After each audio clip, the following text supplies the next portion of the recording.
அனைவருக்கும் வணக்கம். IFS update தான் நிறைய பேர் கேட்டுட்டு இருந்தீங்க.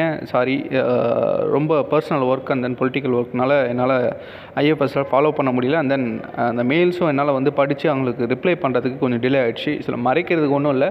ஸோ அதனால தான் நான் ஓப்பனாக சொல்கிறேன்.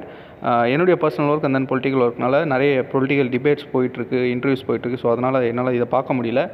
அண்ட் தென் எல்லா மெயில்ஸ்க்கும் நான் நேற்று நைட்டு தான் படித்து முடித்து எல்லாத்துக்கும் ரிப்ளை பண்ணுறதுக்கே மிட் நைட் ஆகிடுச்சு. ஸோ எல்லாருக்கும் மெயில் பண்ண எல்லாருக்குமே ரிப்ளை வந்திருக்கும், அக்னாலஜ்மெண்ட் கொடுத்துருக்கேன். எல்லா மெயில்ஸும் நான் ரொம்ப டீட்டெயில்டாக நான் படித்தேன். ஸோ சிலர் 2 வரியில் போட்டிருக்கீங்க, சிலர் அட்டாச்மெண்ட்டாக அனுப்பியிருக்கீங்க, சிலர் மிகப்பெரிய ஒரு ஸ்டோரியாகவே எழுதியிருக்கீங்க, உங்களுக்கு தெரிஞ்ச மொழியில் எழுதியிருக்கீங்க. தவறே கிடையாது. நீங்கள் பாதிக்கப்பட்டிருக்கீங்க. உங்களுடைய பாதிப்புகளை அந்த மெயில் மூலமாக என்னால் புரிஞ்சிக்க முடியுது. நிறைய பேர் சில லட்சங்கள் போட்டிருக்காங்க, சில கோடிகள் போட்டிருக்காங்க. அப்படின்ற மாதிரி பல மெயில்கள் என்னால் பார்க்க முடியுது. நிறைய பேருக்கு யார்கிட்ட ஜனார்த்தன் மூலமாக நம்ம முதலீடு பண்ணியிருக்கோமா இல்லை மோகன் பாபு மூலமாக பண்ணியிருக்கோமா அந்த டீட்டெயில்ஸே தெரியல. ஏன்னா 3rd லிங்க்கு 4th லிங்க் மூலமாக ஏஜென்ட்ஸ் மூலமாக போட்டவங்களுக்கு அவங்களுக்கு மேலே இருக்கவங்க யாருன்னு தெரியல. ஏஜென்ட்ஸும் இப்போ லிங்க்கில் இல்லை. ஸோ இந்த மாதிரியான குழப்பங்கள்லாம் அதில் இருக்குது. அந்த அட்வொகேட்ஸ் கிட்ட பேசிகிட்டு இருக்கோம். அவங்க அடுத்த எஸ்கலேஷன் எப்படி பண்ணலாம் அப்படின்றத இதை கம்பைல் பண்ணி தான் பண்ண முடியும்னு சொல்லிட்டாங்க. ஸோ அதை கம்பைல் பண்ணிவிட்டு அவங்கக்கிட்ட என்ன பண்ண போகிறோன்றதை தெளிவாக வாங்கிட்டு அதுக்கப்புறம் தான் நான் அவங்களோட டேட்டாஸ் கொடுக்க போகிறேன். என்னை நம்பி கொடுத்துருக்கீங்க டேட்டாஸ்.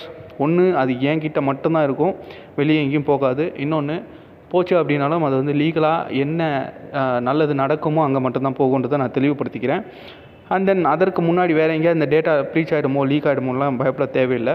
அது என் மெயிலில் பத்திரமா இருக்குது. அப்டேட் பார்த்திங்கன்னா 20ஆம் தேதி ஹியரிங் வந்திருக்கு. ஆல்ரெடி கஸ்டடியில் இருக்கிறவங்க கஸ்டடியில் தான் இருக்காங்க. நான் பெயிலபிள் வாரண்ட் அகெயின் கண்டினியூ ஆகுது. இன்வெஸ்டிகேஷன் ஆஃபீஸர் இந்த முறை அதுக்கு எந்த பெரிய ரெஸ்பான்ஸ் கொடுத்த மாதிரி தெரியல. இன்னும் 2-3 வாய்தா பார்ப்பாங்க கண்டிப்பாக கோர்ட்டில். எந்த ஒரு ரெஸ்பான்ஸும் முன்னேற்றமும் இல்லை அப்படின்னா கண்டிப்பாக அவங்களுக்கு அதாவது ஐஓ இந்த இன்வெஸ்டிகேஷன் ஆஃபீஸருக்கு சம்மன் கொடுத்து அவங்களை கூப்பிட்டு விளக்கம் கேட்பாங்க. ஸோ அவங்க விளக்கம் கொடுக்கும் பட்சத்தில் அடுத்த அப்டேட் தெளிவாக கிடைக்கும். இன்னமும் அடுத்த எம்டிஸை தேடிக்கிட்டு தான் இருக்காங்க.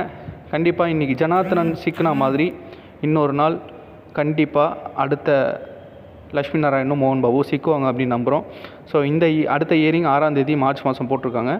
வெயிட் பண்ணி அடுத்த ஹியரிங் பார்ப்போம். நன்றி. நான் உங்கள் வேலூர் NKR.